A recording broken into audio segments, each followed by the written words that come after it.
Good morning and welcome to Catalyst Virtual Thought Leadership Webinar. My name is Dave Mason and I am the Director of Sales for our company. For some, this is your first interaction with Catalyst. For others, you know us well. For those that don't know our company, we are the Northwest premier commercial furniture provider and have been in business for over 38 years. These thought leadership webinars are an excellent opportunity to share the latest in trends and ideas, and we are thrilled that you have taken the time out of your busy schedules to join us today. Please take note of the Q&A section below. We should have enough time at the end for a couple of questions. Also, there is a very short survey at the end of the webinar. If you wouldn't mind taking just 60 seconds to answer the short list of questions, we would greatly appreciate it. I am really excited about today's content, and I have to say that I'm really missing the simple joys of the casual connections in the office, brainstorming sessions in our conference rooms, and happy hours with coworkers and clients and friends after work. In the past, it was in these spaces, those that were created and designed specifically to foster the creativity, the agility, and innovation that organizations like ours needed to be truly productive. Social connection builds trust and strong bonds, but our ability to adapt to working remotely is heavily reliant on the relationships built over time through spontaneous interactions and relaxed conversations that happen in person in a conducive environment. We are constantly learning how we can digitally recreate these spaces in ways that promote collaboration, creativity, efficiency, and results. Speaking of digital collaboration, our guests today, Zach and Ryan, have been close collaborators since they were a team, as well as at WeWork, where they took a holistic approach to supporting the workplace experience. Ryan Anderson is the VP of Digital Innovation at Herman Miller, where his work centers on how technology can enable new ways of working and how the future workplace can support positive and productive work experiences. Previously, he was VP of Product Marketing and Workplace Strategy at Team. Zach Holmquist is the Chief Product Officer at Hitched, a Salt Lake City-based software company serving the construction industry.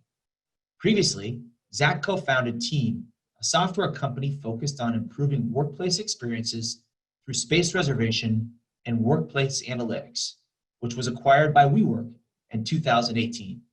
Ryan, the floor is yours. Hey, thank you. Appreciate it, Dave, Cindy, team at Catalyst. Love that we get to do this today, and I'm so thankful for you for making sure that thought leadership is top of mind in Seattle and beyond.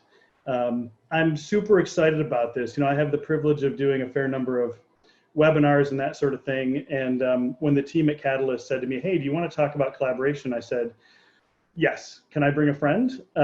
So maybe for all of you that are tuning in, you've got somebody that you just turn to, or hopefully a bunch of people that you just turn to that you like to talk about interesting, provocative things with. And for me, Zach has been one of those people for a lot of years. In the way of background, I was with Herman Miller. I led our technology research. By the way, Miller's been doing tech research since 1968. So I had been involved in a bunch of work while at Herman Miller with companies like Microsoft and others looking at remote work, at distributed working, that sort of thing. And then I got this chance to go to a startup that I'd always wanted to be at a startup. I'd been working around technology for a long time, and I got a chance to be the first remote employee and actually the first remote member of the leadership team. And when I joined Team, I met Zach, and he said, I'm going to make this work. We're going to figure out remote for a fast growing startup. And it started really with him helping me in some ways. And then we started to turn our attention to what does this mean for the world in terms of being able to support collaboration better. And so Zach, my friend, I appreciate you joining us from Salt Lake City. It felt like a home away from home for me for a long time. Maybe give us a little bit of background, a couple minutes, just first on, you started Team. What was that like? How'd you do it? What was your role there? Yeah, also thanks for having me on and giving me the invite. You know how much I love talking to you all the time. But yeah, Team, you know, I was personally frustrated with how our office was functioning. The conference room has a lot of really weird unspoken rules around it. And there was all the data floating around us with who should be in there. And it was kind of in the, floating around in the air and had no place to anchor itself. And so went home, tried hacking together a solution. It was an app that ran on the desktop. Quickly, it was worked around by just dragging a window over the top of it. And I didn't see that this was taken. And then the iPad had sprung out, and so grabbed a hold of an iPad, sat at home late at night. I actually was hiding in the closet for whatever reason, like it was quiet, and I just started building out the first version of Event Board, and put it in the App Store. At the time, it was like a like we'll see what happens. We were building, we were kind of an agency and building all sorts of apps at the time. And then all of a sudden, all these customers started downloading it, and reaching out to us for support and what our thoughts were on workplace and how workplace should work and what is the future of work and all of these like topics. And, it started in Silicon Valley, and we got incredible adoption out there through every possible app you had on your phone.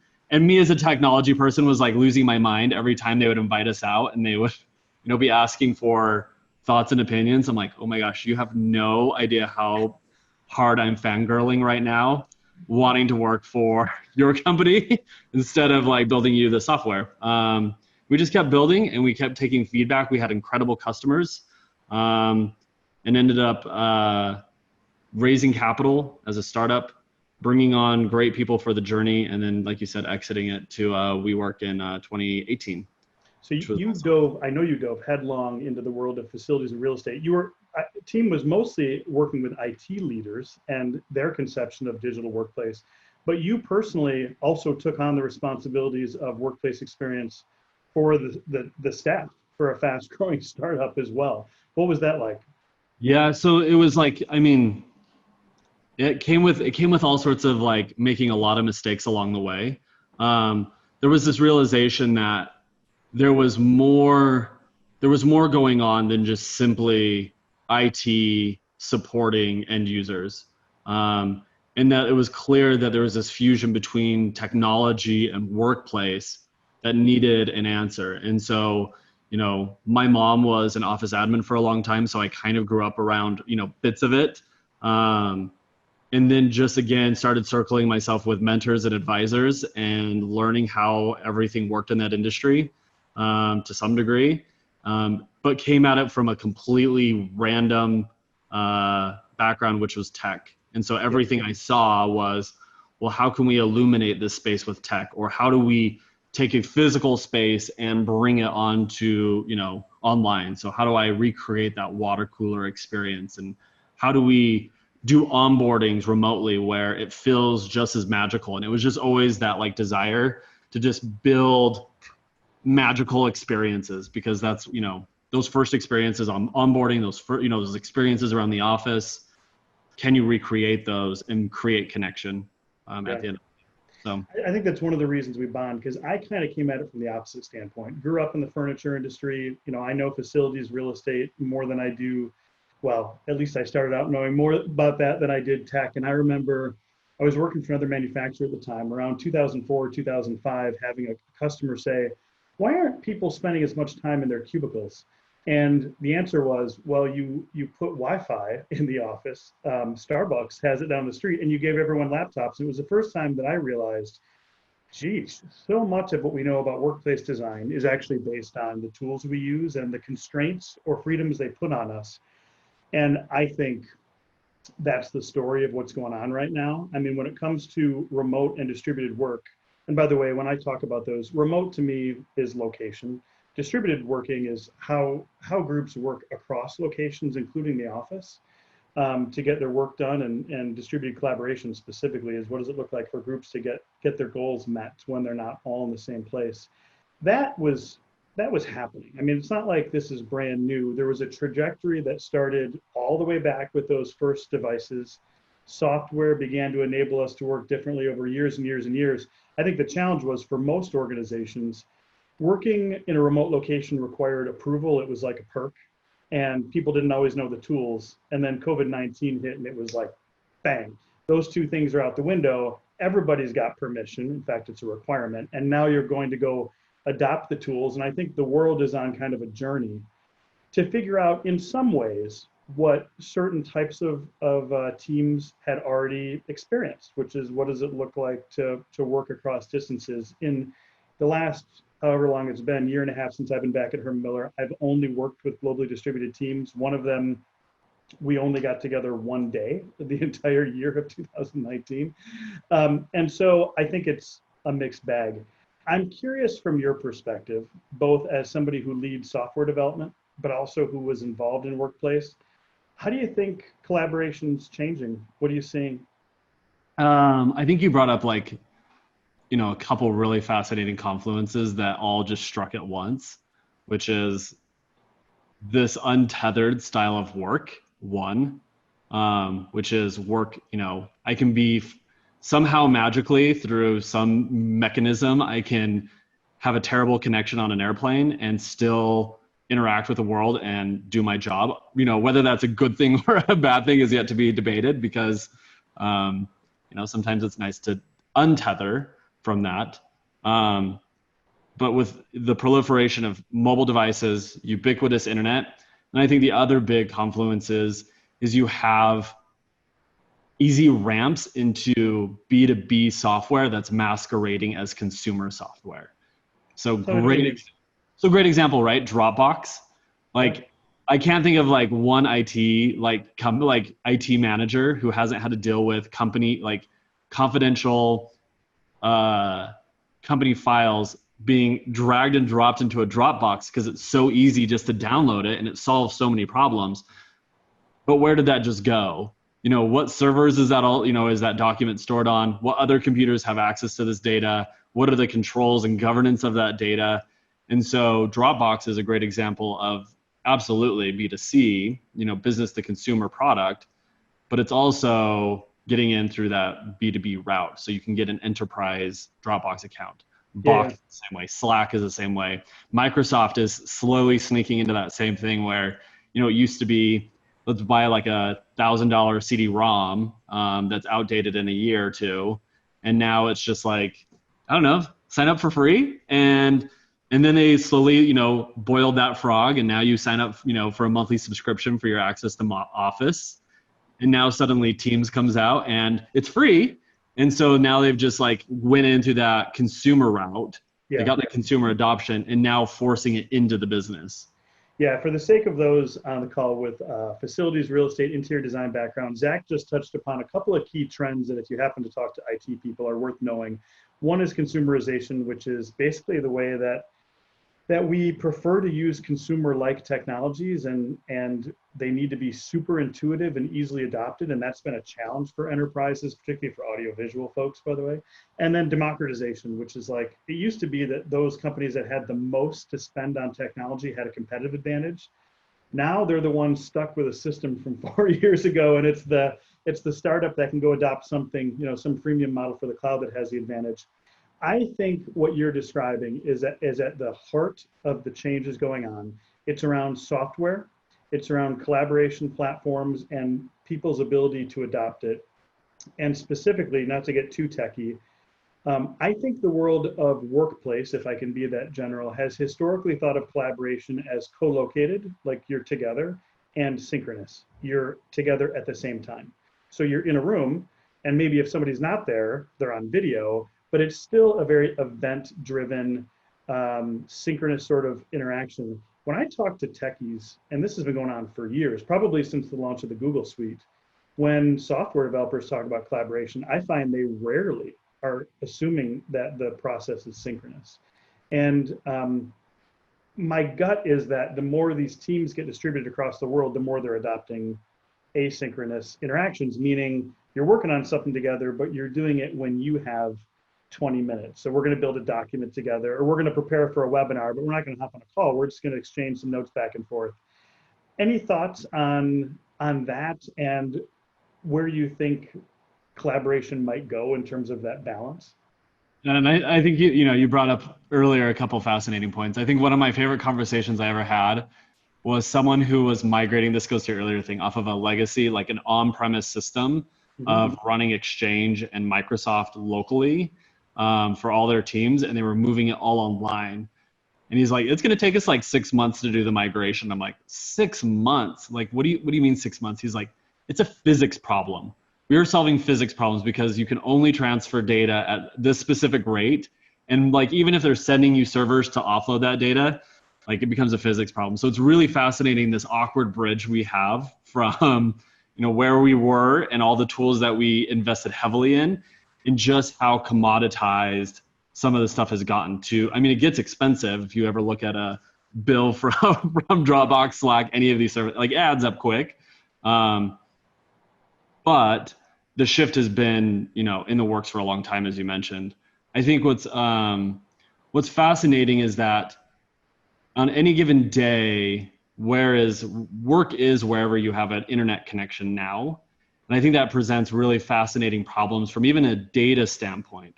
When we were trying to calculate how many people are utilizing a conference room, but there was a Zoom call attached or a Cisco WebEx or, pick your favorite flavor, how many people were actually in the meeting and what was that number?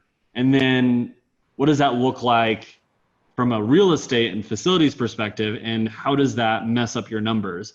Because a meeting invite may have, 10 people on it, but 5 of them are not co-located, which is really problematic. And Herman Miller's been using sensors for, I think, 14 years now, and we have a sensor platform called Live Platform. And this won't surprise you, but way before COVID-19, the best data suggested that there weren't near as many people in the office as sometimes people thought. So average desk utilization might be 30% or 35%.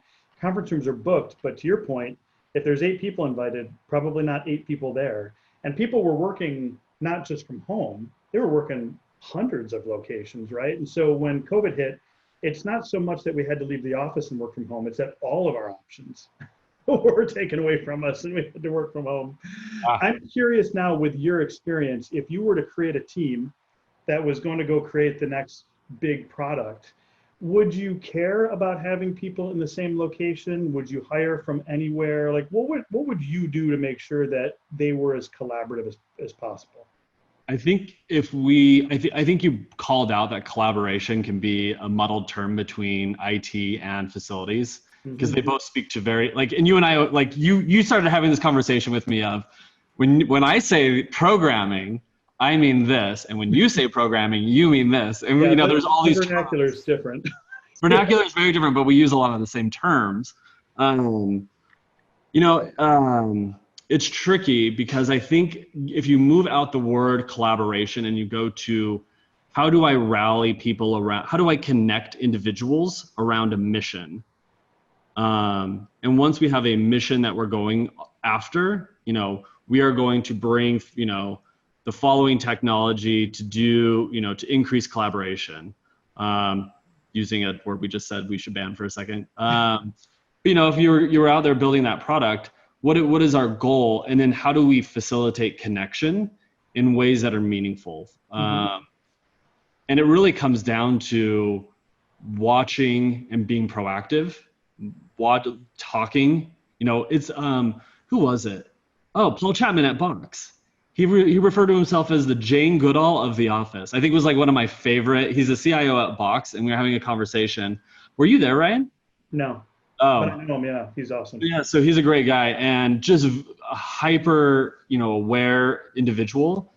And he talked a lot about how his role was to Jane Goodall of The Office. And so he would sit in different areas and just take notes about how people were working.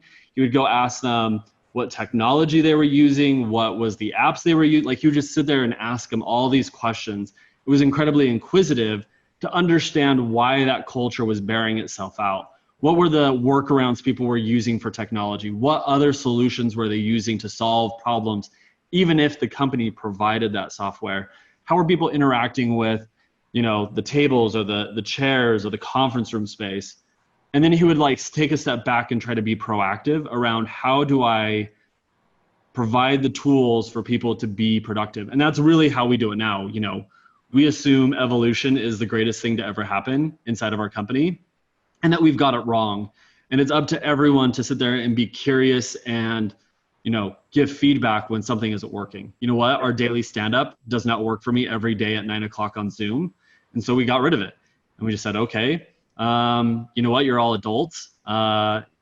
Get in your 40 hours. It's a paycheck. We're going to focus on your outcomes.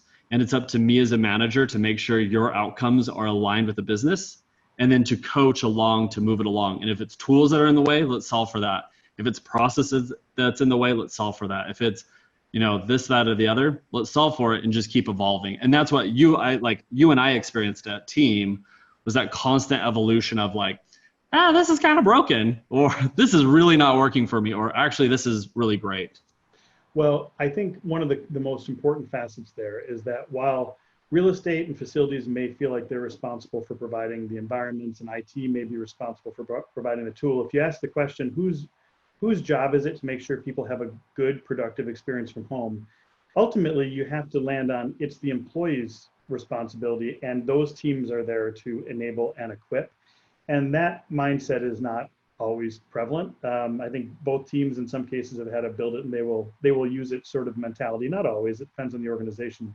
One of the things that most benefited me, and it changed my perspective significantly about collaboration when I came onto Team, was the company's use of Slack. And it could be Teams channels or whatever, but I think you once wrote that you built the culture of the company around Slack, which I'll ask you to describe in a minute. But my first few days onboarding as a remote employee, I was here in Grand Rapids, Michigan at this desk going through Slack. And for those that haven't used the tool a lot, it's an asynchronous collaboration platform. Basically, the conversations are organized by topic. And unlike trying to search your inbox, you can jump into a topic that may have years of history there. The documents are there, the conversation's there. I remember my only request was that I wanted people to change their avatars to their real pictures, because when I came into the office for the first time, I knew all the hot topics. I knew what the company was struggling with. I knew what they were thinking about in terms of product roadmap, and I knew the debates that were going on. I just couldn't sometimes associate the avatar of like a dancing pickle with that's who that is. But I found that it was a tremendous equalizer. And I have for years viewed the challenge of supporting remote as an inclusion challenge. In some ways, distributed workforces are more inclusive because there's no metaphorical head of the table on a Slack call or on a Zoom call, but everybody has the opportunity to interact equally. And the fact that everyone had established this place to communicate meant that if you happened to not be in the office, you were not at a disadvantage. And so for me, that was totally eye-opening. I'd used Slack in the past, but more for chat. You basically had people that were sitting feet from each other in this discipline of making sure that all of the most important conversations were happening in a very democratized and very visible place. How did you land on that? I think it was, you know, the thing I hate about email and I have a love-hate relationship. You and everybody else, man. Mostly hate as far as I'm concerned. Mostly hate. Email is incredible for, you know, what it, you know, there's purposes for it. At the current company, like literally I just got like my first email in months, and I was like really shocked by it. Like, and then no one knew how to use BCC. So I was like, what are we doing here, friends? Like, maybe now we have to teach you how to use email now too. What had happened is with email, if it goes out, it's gone. It goes to an inbox and disappears. And so you lose this incredible historical record, which you know we're referring to, of you could go into Slack and scroll all the way back to when it was 3 of us, and you can see all the decisions that were being made. And so we started there of how can we integrate all of our tooling? How can we integrate all of our products? How can we integrate everything into Slack so everyone can see what every system is doing? So we had a money channel that was connected to our payment processor, and it would show every time money was coming in. We connected it to Salesforce. So if someone had a question about a customer, they could query out the customer and show all that information. We could run whole deploys. We could monitor all the services. We could go check on the health of a service and what it was up to, if it was up or down. And putting in that culture around visibility and transparency and having conversations around what was going on is what started that culture. It took a lot of work, and it took a lot of being a lifeguard. We'd have to like remind people to thread, or I would like put an emoji on it and say, you know, it was a ping pong paddle, and it was like, you're in the wrong channel. This is not the right place for this conversation. And so you missed all the lifeguarding and me just like going after everyone. No, I saw some of it, and I always appreciated it because it told me, as somebody who wasn't in the office, that I could be assured that if a key decision was going to be made, that I would have visibility to it, which is part of the challenge. I mean, it's very difficult to have those informal hallway style conversations when you're not together. And in this case, Slack, or it could be Teams or another tool, did a great job of helping with that. You even created a channel called Mezzanine, because in the facility, the mezz was where everybody hung out and shot the breeze and talked about whatever. And I didn't live in Salt Lake City, so I was seeing memes around some event that had happened in Salt Lake City that I didn't always understand, but it helped me to say, what's going on? And I really felt as if I was there.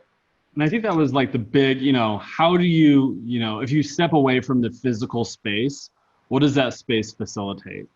And the mezzanine was the heart of the company. Like, we had a recognition that like both of our floors fed into that. Like, there was no way you could miss the mezzanine, and it was where all the snacks were. It's where the coffee machine was, the bevy machine, like all the things were there. And so people would it just became this communal space. And so, you know, it was, how do we what is the purpose of people using this space? What is the value they're getting out of this space? And then how do we push that same culture into a digital realm?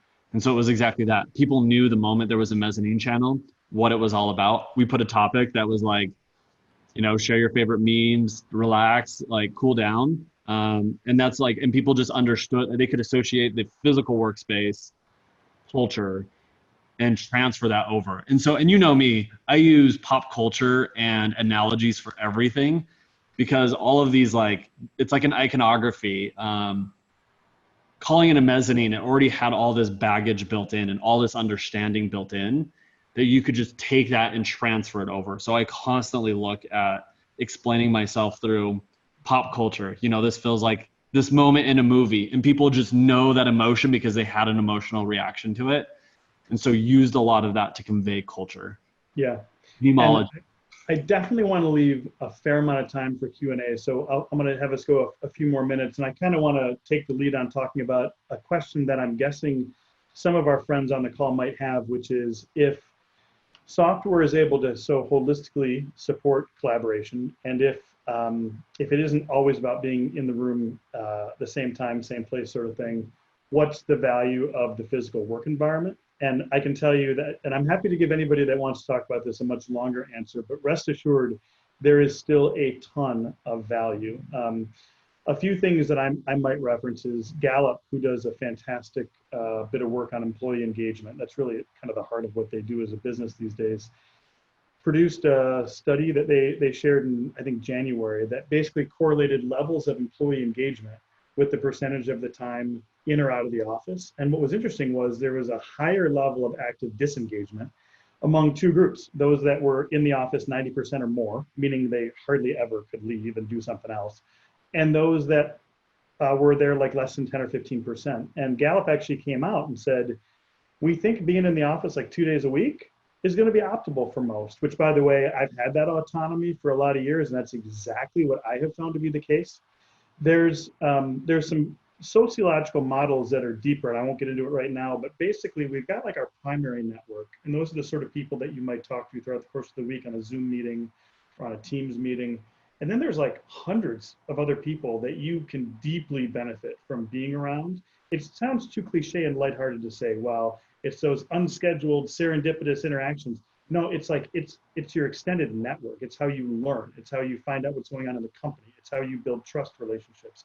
It's ultimately how you feel part of that culture. So I think the workplace is going to go through some evolution, particularly if we start seeing remote hiring practices increase. You're in Salt Lake City, almost everybody else is in Seattle, two of the most important tech hubs in the country. But if some of you want to hire, you know, some of us from Grand Rapids, Michigan, or Indianapolis or whatever, clearly the portfolio strategy, the real estate portfolio strategy, has to begin to understand that coming into the office may be more episodic. It might just not be a given. And that doesn't mean it doesn't have value. It just means it needs to be designed for the sort of things that people want to do while they're there. So my question for you, Zach, sorry, I like to share my thoughts too, but even though you were heading product and heading workplace experience, including IT at a software company, you clearly valued the space. And every time I went to the office, it seemed like there were improvements. Why did you have one? Did you feel like you needed it? Oh, like without a doubt. I think, what is it? Myers-Briggs, needs to just exist as a human being. And one of those is connect, like going back to connection. And as much as you want to connect, there's body language, there's seeing someone in person, there's, Zoom way too often, or just web calls are just so business focused. Like we did a team lunch the other day where we gave everyone cards, everyone ordered their food, and we all just sat and like talked on it. And that helps a little bit because you're like, oh, you're actually not a jerk. This is who you are. Like I thought that you were just really mean and hated me, but it turns out you're really opinionated about everything. And so learning how someone shows up, learning, having that connection, I think is so critical. Where I'm at now, we use WeWork as the means to spin up people into any location. And people will just be like, hey, I'm headed into the office. And that could be any WeWork that they go to find that community and connection. I didn't know that, actually, having both been at WeWork. I hope you negotiated a great discount. That's awesome. Yeah. The employee discount. Genuinely, there's, I think at the core of it is shifting the mentality away. We use a lot at Team and WeWork the term upskilling. Mm-hmm. And so like, how do we shift a receptionist? We had a lobby product. And how do you convince someone who thinks that their like biggest value is bringing in guests and documenting them in a computer, when you could hand that back to the visitor and have them manage it themselves?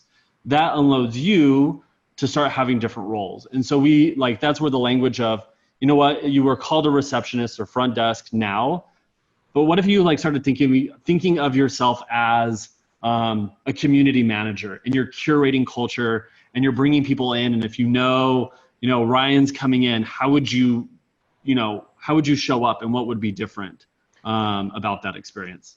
And I think, oh, go ahead, sorry. Oh, and I was gonna say the same thing with like workplace real estate. I think that's, it's when you get out of the mindset of I'm here to just manage a portfolio of I have this much square feet under management. Was the term I always heard. Like that was such a new thing to me. Like I have 12 million square feet under management. I'm like, cool. How connected are people? What is, your productivity levels? How engaged are people? And I think when you shift out of managing square feet and going a little bit deeper into what is the experience that I'm curating, mm-hmm. wherever someone is working, at like the company, we're discussing, hey, let's get people Spotify accounts on the company, because that just makes your day better. And let's get them, how do we support people in the ways they're working wherever they're at? And you know what? Music and headphones is just, a lot of people will walk into the office and throw their headphones on. And so you can still curate an experience and connect people. We have a radio, like we'll all hop on, we'll have a collaborative playlist, we'll all hit play at the same time, and everyone's listening to the same music at the same time. And again, that's that just desire in me to connect everyone, regardless of where they're at. And it's just this incredible equalizer. Yeah, what I immediately reacted to, it's not upskilling necessarily, but working for a very large manufacturer, I think about lean. Like lean is about eliminating redundancy and waste, et cetera. Basically saying, hey, people can work, they can do their weekly team meetings, they can do their project updates, they can create a presentation from anywhere. What does the office fundamentally want to do is kind of a lean process. And it should give us the opportunity to have higher quality interactions while together, which simply can't happen elsewhere. I think the challenge is, and we'll transition to some Q&A here in a moment, is that since 56% of real estate leaders report to the CFO, and there's so much real estate savings that could be discovered through portfolio optimization, somehow collectively we have to explain that this just isn't fuzzy. And I find if I say to people, if you have the choice of working anywhere you want, whenever you want, would you go into the office? Almost everyone would say, yeah, I definitely would. Probably not every day, but I certainly would sometimes. And then it's a process to Paul Chapman's Jane Goodall analogy of saying, let's find out why. What's really behind it. Yeah, and I even like I got engineers, and all the even people who like really just would rather be at home in the dark are like now like, can we like, is anyone going into the office, because I would really like to go, like I just did a test, I'm clear, what are we gonna do, like please come hang out with me. Yeah. Awesome. I can just keep talking, but Dave, That's good. I want to make sure we at least have a little bit of time for Q&A. Any up so far? If Yeah, not, we've got a couple questions for you guys. The first is kind of about asynchronous collaboration and what are some good tools for asynchronous collaboration. You guys want to take a stab at that? Sure. You cut out just for a second. I mean, so I think it said, what about asynchronous collaboration? What kind of tools and other things are needed to support it? Exactly. Yep. Yeah. So I will jump in there. I think the Google Suite, which enables us to work on documents as an example, or spreadsheets, whenever we want in a collaborative way. Slack, the non-video feature of Teams, are definitely the most widespread and available tools to help support it. And the idea is take your process and whatever you were going to do as a meeting and say, can I break this up? So like Wharton School of Business back in 2010 did an experiment where they had a bunch of students come in and they said to these students, we're going to do brainstorming, come up with some ideas. And they did. And then they had a separate process where they said, we want you to all come up with ideas on your own for 30 minutes, and then we're going to talk about it. So asynchronous and synchronous. Wharton said that the outcomes were 2.5 times better in terms of quality of ideas and quantity of ideas when you gave someone the chance to just do this on their own and just find the moment where it might work best for them. And that's true now too, because it isn't just wanting to be in the right frame of mind. It's you're taking care of your kids. You're trying to educate kids from home. You're trying to deal with other things in your life, and being on meetings, particularly if you're in different time zones, is so personally taxing that just take that process and say, you know what? I'm not going to have us all try to figure this out together. I'm going to let people figure it out on their own, and then we're going to talk about it. Now, spatially, I'll just plant the seed. Here's kind of the funny thing. If you look at the actual like ethnographic daily work activities of somebody who's collaborating that way, you will find that they spend less time in group conversations. And if they're in the office, less time in conference rooms, far more time individually with their laptop doing very focused, concentrated type of work. Mm-hmm. And not to stereotype too much, but dense open plans and tight phone booths do not support me with my laptop or you with your laptop for 3 hours on end. You need a little bit of cognitive relief. You need more ergonomic comfort. So I think it's realistic to say that both in the office, and I also think most people will take video calls individually from the office for the foreseeable future. So both the synchronous, asynchronous will require a little bit more attention than maybe the industry's been given in recent years to our individual space. How weird is that? You want to better support collaboration? Give people a good individual desk and an Aeron chair. Yeah. Zach, I clearly had some thoughts on the topic. Did you have anything to add there? No, I think like, I'm looking at the question that came through. I think it's like, it's not assuming anyone is working the same time you are, which is one of the hardest things to let go of. Yes. I have engineers that work from their best from midnight till 8 a.m. and they're MIA all day long. So I have to be really mindful about when I'm scheduling meetings, the advance notice of the meetings, and frankly, it just comes down to a whole lot of documentation. And so a lot of times it's, open up a Google Doc. At the top, it says this is the draft. Here's who owns it. Here's the stakeholders. Here's the goal of this document. And then we just sit there and document below all the feedback. And then we hop on, we schedule a few days out. This is the deadline is by this meeting. Come prepared to discuss. If you're not prepared, do not discuss. Like we're not here to just free will and just like remix, on the call.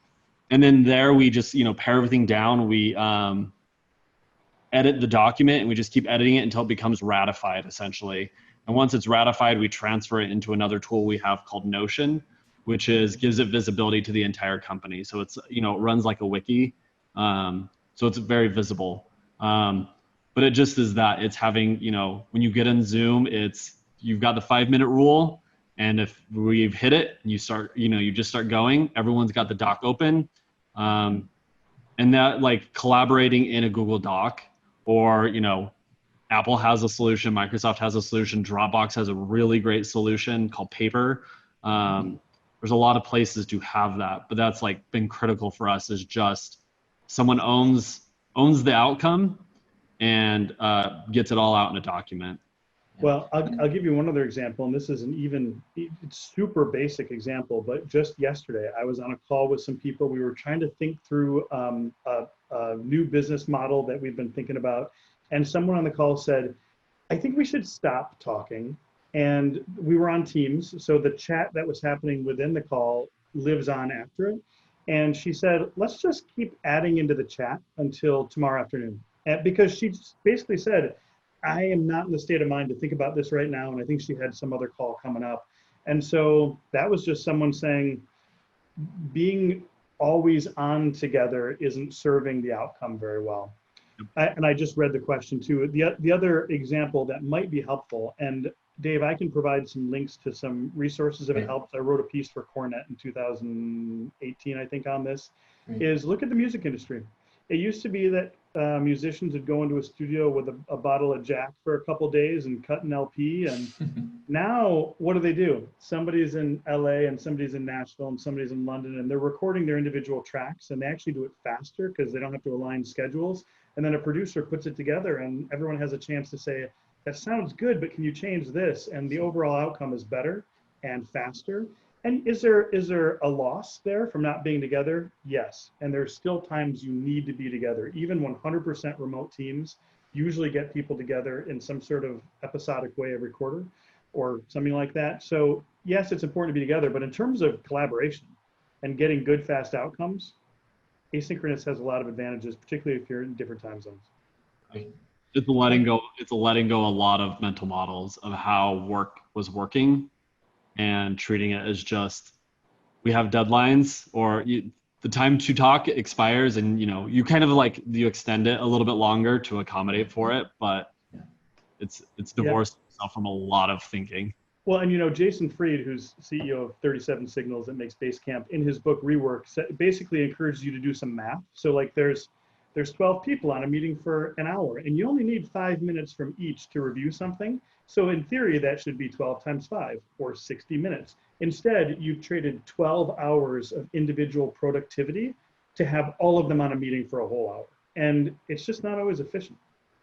Sorry, I used up almost all of our Q&A time. No, that's okay. No, I love hearing you guys gonna go back and forth and collaborate, and we could do this for another hour if you want to sign up for it. We can. Yeah. So many good things. Yeah, exactly. Zach, by the way, I like the chair you're sitting in there. Just kind of that Herman chair. Nice. We appreciate it, Zach. Yeah, thank you. Best chair the only chair I've ever worked in my entire career. So. Good man. Dave, was there another question? Different chairs. This is a new one. You guys kind of answered the second question there, so I won't. It was about collaborating effectively and how you've kind of collaborated to complete a project with team members, but you guys kind of went through that. Yeah, let me add one thing just real quick. So I referenced this example. I created a distributed team that was in Sweden, Beirut, Mexico, and the US a year ago. I still got the group together for a day in Atlanta. And yeah, we talked and there was an agenda, but there was a lot of just sitting across from each other and getting to know each other. One of the team members, she's Muslim. She has her own set of restrictions in terms of how she interacts with others. Like we actually took the time to find out a little bit about, do we need to be concerned about prayer time and scheduling meetings, and what does this look like? It was just an honest to goodness, like, I want to get to know you. And then in this case, they use Slack, but we created a Slack channel, and man, that team flew. We still got on a call every week, but when we got on that call, it wasn't like, hey, what have you been up to? Basically, when I woke up here in Grand Rapids each morning, the team in Europe had already been working for a couple hours. I was catching up, adding my thoughts. The person in Mexico City was going to jump in later. And we got together now and then, but that's the way it works. And I think that's what we can expect more of in the future. I think to add to that, I think people are doing better than they realize. And if it just is one change, when I started at this company, it was very synchronous and very in person. And then it shifted. And so it was hard to kind of shift those mental models. And one of the ways I started doing it was just like, look, For like at a meeting, just order, get on Grubhub, get on Uber Eats, get on something, and have cookies show up for everyone at the end of that meeting. It was also a magic trick we always did on customer meetings at Team is we would have cupcakes delivered to the company. So the call would end and we'd be like, oh, by the way, there's cupcakes for you. And even though we were, hours apart from an airplane, there was just that sense of like, there's ways to create connection through distance. And it's easier, like if you just step back, it's easier to create those moments than not. There's so much tech and so much goodness out there to support it, even with, coronavirus happening and people isolated. Yeah, totally. Well, guys, it's straight up noon right now. The cupcake comment made me hungry, so I gotta go grab some lunch. But I really appreciate you being on the call today, Ryan, Zach. I sense a podcast in your future. You guys are awesome, and we can't tell you how much we appreciate you being a part of this. So from the Catalyst folks to you, thank you. And thank you all for joining us today, and we'll see you on the next one. Remember, there's a small survey at the end if you wouldn't mind just answering a few short questions. That would be wonderful. Have a wonderful day, everyone. Appreciate you joining us. Bye-bye. Thanks again. Thanks.